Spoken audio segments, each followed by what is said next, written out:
turn this down a little bit. I'm gonna talk about my first case that I caught when I first turned 18. This is my first adult case. I had cases before this when I was a juvenile. I went to juvie and everything. I went to boys' school when I was 15. I got out when I was 16. But this was my first adult case after I turned 18. And it was only a couple months after that I turned 18. So the first one I caught, there was this kid talking crazy as hell. He was from another town over. He was talking crazy. He dropped his address like a dummy on Facebook. And back then, at the time, you could literally, like, he gave me a fake address. But back then, I don't know if you guys know this, on Facebook, you used to be able to see people's live location. So we found out where he was. We pulled up on him. Jumped out the car, went up to his door, banged on his door. His mom answered, "What y'all doing here?" Tell his ass to come outside. We're going to get him together. She called the police. He was inside scared. Call the police. Call the police. Police came. They arrested me for intimidation. Next day, I bonded out for $1,000. Well, like 2 months after this, because back then, I was real heavy into, like, bro, I was gang banging, bro. I was in the streets. I was, like, bro, I was making shit happen. I was putting fear, the fear of God in people. Like, I'll pull up to your, I'll Swiss cheese your house. Like, that's how I was, bro. From the age of 14 to 18 to my early 20s. Like, now I'm 27. Like, I chilled out a little bit. I know how to control my anger. And I know how to chill now. But back then, I was off. I was crazy, bro. My grandma had just died. She used to, like, basically take care of me. Like, that was my best friend. Like, and that made me lose my mind even more. But, so 2 months after the intimidation charge, after I bonded out, my grandma was the one that bonded me out. And she was crying. She was like, "I don't want you to live this type of life no more. I just want you to be good and get a good job and you stay out of trouble. I don't want to see you in jail. I love you, you know." Well, she passed like a month after that. And then the month after that is when I was trying to chill out. And I used to sell weed, sell tune and pills and lean. Like back when they had the activists. I was doing my little thing. Well, there was this dude that I used to be cool with. He was a big dude. Big as hell. Big. You know? I whooped his ass before. And then we stopped being cool. He was going around town and putting dirt on my name, saying shit that wasn't true. Like, "Oh, Kane's doing this, Kane's doing that." And just making shit up. Me and my baby mama was into it at the time. I got 3. But this was my second baby mama. We got into it. And he was telling her shit about me, her friends, people that he fucked with. Like, he was just trying to put dirt on my name and made me look and try to deteriorate my character. And I wasn't having it. So I messaged him on Facebook. I said, "Where you at right now? I'm going to pull up. We're going to put it on a video of me putting these bitches on you. And I'm going to do you like that.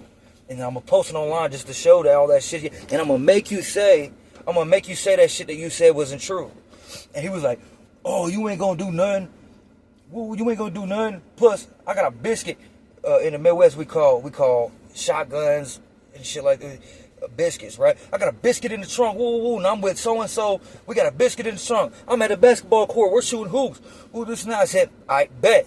So then what I did was I went down to the basement and I got this big-ass revolver. Go up under the stairs, grab it, pull it out, put it in my pants, put a red hoodie on. I remember to this day. Put a red hoodie on. It was an Adidas hoodie. Put the hood up. Dip out the house. It's like 3 blocks from the basketball court my house was. I walk up there. The lights is on at the basketball court because they don't shut off till like 11 or something like that. So it was like 8 o'clock, 9 o'clock at night. They're out there shooting hoops. They got the music playing. Everybody's joking around. I walk up there, and I couldn't see him at first. I couldn't spot him. But I saw some cars parked in the parking lot, and I'm thinking, like, that was one of the cars that he was talking about. He got a biscuit in the back, so I'm going to get to him while he's on the court still, and I'm going to get to him. I walk up.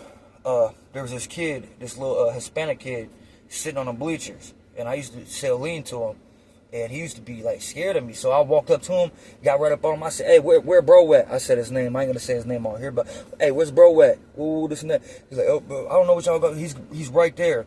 I turn around, I see him. He don't see me at first. I'm looking at him. He's shooting hoops and he's laughing and shit. Ooh. So I walk straight up on him. I'm right behind him. And I said, hey, tapped him on the back of his shoulder. He turned around. He looked like he seen a ghost. He's like, what you want, Kane? What, this and that? What, you trying to fight or something? I said, yeah, what's up? He was like, he's laughing and like trying to show off for the hose that was there. Like, he was just, man, we ain't gonna fight, bro. Ooh, this and that. I said, you think I'm playing? You think I'm playing? And I pulled my big-ass banker out. Everybody started back. Everybody, ooh, oh, my God. Everybody screaming. So I knew I had to do something. I knew I couldn't bluff. I couldn't pull it out and bluff. I was taught to, you pull that bitch out, use it. It don't matter. You hit him with it. You blow him down with it. It don't matter. I pulled that bitch out like that, and I see the fear in his eyes. I flicked it up like this, grabbed it by the fucking barrel, and smacked him in his face. Bam! Like off of Goodfellas. Hit him in his face. Boom! He got stunned, start like stumbling back, and he looked at me, and he got his eye like this. I'm like, he ain't going down yet. I'm like, bam! Hit him again. He hits the ground. I'm on top of him trying to beat him with it. And I hear, oh my God, ooh, this and that. So then I stood up, I turned around, and this bitch starts pulling a phone out and trying to record me. I turn around, I think I was on Xanax at the time. I turn around, a whole crowd of people. We were all young. We were like 18, 17, 19, 16, a whole gang of people there. I turn around, and I only got 6 shots in there, a dirty-ass revolver. I'm just, boom, boom, boom, boom. I don't even know what I'm shooting at. I'm just, bro, you can see it hitting off the fence, sparking off the fence, and everybody just starts running, holding hands. Everybody's running, screaming. I'm dumping, fall. Everybody's running shit. I had like 1 shot left. Boom, like that in the air. I said, yeah, and everybody's running around. I'm like, it's clicking now because I'm just in a rage. And I looked at him. I'm like, get up there. I spit at him, and I started walking away. Put it back in my pants. And I got the I got the papers to this day to prove my whole story. I got the document, the discovery. Put it back in my pants. Make sure my hood's up still. Walk away. Just walk away. Even in the bro, I had 7 statements on me. I just walked away. It was like he just put it back in his pants and walked away and said, I'll be back. I don't remember saying that, but I guess I said that. Everybody said that I said I'll be back. I wasn't going back there though. I went dumb. I was probably just trying to scare him. So then I start walking back to my house, my mom's house. It's like 3 blocks away. I'm walking. I don't hear nothing. Dead silence. It's the middle of the night. No cars. I don't hear sirens. I'm thinking I'm cool. But then all of a sudden I had this feeling. I was like, they're going to be out here looking for me. Like I feel like somebody's going to call police on me. So I start jogging. I cut through some houses. Boom, boom, boom. Go to my mom's house. Go to the garage. And there was insulation in the wall of the garage. And I pulled back, like sometimes insulation, they got the bags with the insulation inside of it. I pulled it back, took the hoodie off, stuffed it in there, went into the house, changed it to a blue hoodie to throw people off, changed it to a blue hoodie, put a fucking hat on, and walked up to, where I'm from in Indiana, we got a gas station called Casey's. Walked up to Casey's, and it was a further walk than the basketball court was. I walked up to Casey's, got a Gatorade, a pack of cigarettes, because back then you could be 18 and buy cigarettes. I was just trying to be casual. I'm trying to make sure that I'm cool. You know, I'm trying to make sure I didn't look like I didn't do anything. So I buy a pack of cigarettes, buy Gatorade, walk back to my mom's house. As I'm walking back to my mom's house, I see the chief of police. And I knew it was the chief of police because I knew his car, because I used to duck him all the time. And he used to have it out for me. He wanted me going off the streets. And I see him pull out of a laundromat and then put his headlight, put his lights on. And I'm like, oh, fuck. I'm like thinking to myself, that could probably be. I'm like, nah, I'm cool. Go back to the house. Nothing happens all night. Everything's cool. Next morning, I wake up. My mom's in the kitchen. She used to sit in the kitchen, and there was a lot of windows, and she could see out in the driveway in the front of the house. She used to sit there and smoke cigarettes and shit before work or whatever. She would just sit there, you know, and I walked out, and I'm like, what's up, Mom? I go to the kitchen for something to drink. She was like, Kane. I'm like, what? She was like, why was there white trucks taking pictures of my house outside? I'm like, what do you mean? She was like, there was a couple white trucks outside taking pictures of the house. I was like, I don't know. I was like, well, I don't know. I was asleep. Whole time in my mind, I'm panicking. I'm like, are they investigating me? Do they know? Like, what happened? Like, did somebody call the police? Nothing happened yet. I'm probably cool. You know, all of a sudden on my phone, I get missed calls that I didn't see. And I checked, it was my probation officer. So I called back, hello? It was my probation officer. She was like, yeah, you need to get down here right now. You have a probation meeting. I was like, I never got a notification for a probation meeting. I didn't know I had one today. And she was like, yeah, well, you better get down here right now. You got a probation meeting. Trying to set me up, trying to make it seem like I had a probation meeting. I know damn well I didn't have no probation meeting. So I'm like, all right, I'm going to play it cool. Call my dad. My dad was a gangster back in the day. He was cold. Like, he was. So a lot of shit that I learned from him. I called my dad, and I said, but I'm not telling him nothing that happened. I called him. I said, hey, Dad, where you at? He was like, shit, I'm at the house. What are you doing? You know, he only lived a few blocks over at the time. I'm like, could you and my stepmom, I said her name, could you guys pick me up and take me to the courthouse? He was like, yeah, why? And I was like, I got a probation meeting, I guess. I don't want to get in trouble, though. He was like, yeah. He was like, yeah. I'll be there in like 5 minutes. I'm like, all right, cool. I'm panicking. I'm looking around. I go outside. I smoke a square. I'm looking around. I'm like, man, something don't feel right today. It's like the air is real still. I feel pressure on me. But it's so quiet, but I feel it. I feel like I'm being watched. Next thing you know, here comes my dad. Pulls up. They're in a what is it called? An entrapment? Or I forget what kind of car it was, but it was like one with the dipped hood, one of them old school joints. So they pull up. He's in the passenger seat. My stepmom's driving. I hurry up, I get in the back seat. I'm sitting right behind him in the passenger seat. And he's like, what's going on? You know, he's like, you cool? I'm like, yeah, just go to the courthouse. And he could see that I'm acting weird. And he was like, are you cool? Are you not telling me something? I'm like, I just need to get to the courthouse now. I go into the courthouse. We get to the courthouse. I go inside. I go in the front door, get checked in. Everything's cool. They scan me with the security thing. And I go down to the bottom floor where the probation department is. I walk up to my probation officer, and she starts laughing, all cocky. I'm like, what you laughing for? I'm like, you said I got to be here, right? She was like, I don't even know how you made it here. She was like, I don't even know why you're here. And I'm like, what do you mean? You told me to come here. She said, go to the sheriff's department. I said, for what?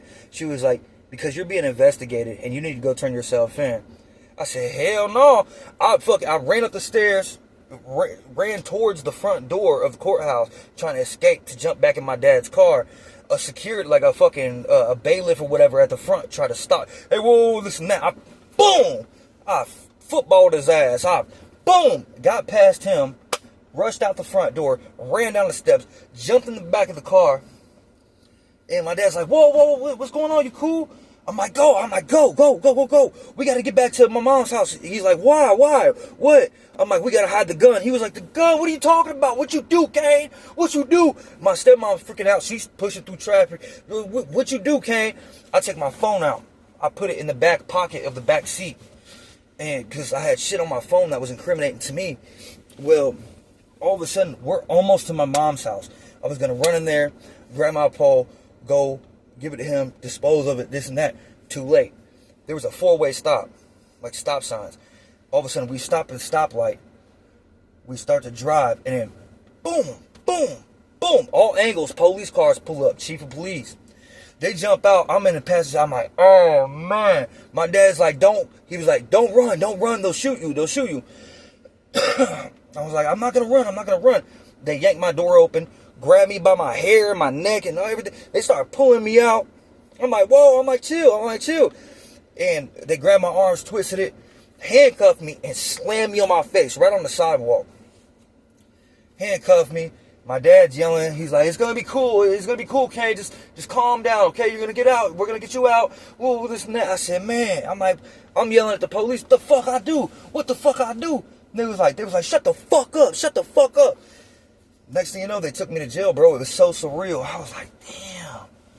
Come to find out that punk ass bitch that was talking all that crazy shit and all that gangster shit that I pistol whipped, his bitch ass told on me and had other people tell on me, write statements.